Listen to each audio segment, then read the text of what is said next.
Hey First Assembly family, thanks again so much for joining us last week for our finale of our struggle series. Let's take a look at some key points from this last week's sermon. The fact that we have struggles does not make us good or bad, it actually just makes us human. The character question is this: how do we handle the struggle? How we handle a struggle really does tell us who we are. We read in James chapter 1 about God talking to people who have gone through struggles. He mentions the 12 tribes of Israel, but really, he's talking to all of us. In verse 2, James says, "My brethren, count it all joy when you endure trials of many kinds." Notice he doesn't say if, but he says when. It's not a matter of if we go through a struggle, it's a matter of when. Struggles are a part of life. They are universal, unavoidable, inevitable. They are trials of many kinds, as James says. James also uses this phrase, fall into struggles. They come suddenly, unexpectedly.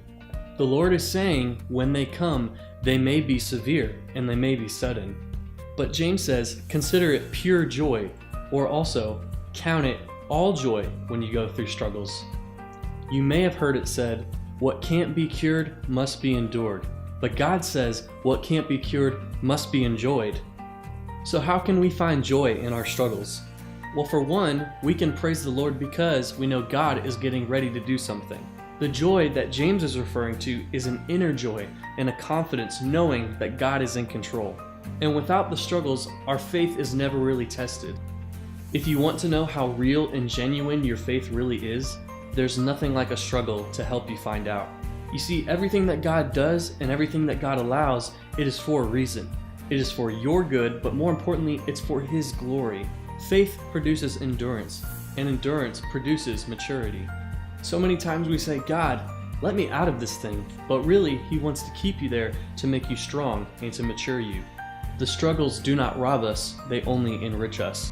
God can use the struggles in our life to direct us, to change us, to correct us, to protect us, and most importantly, to perfect us.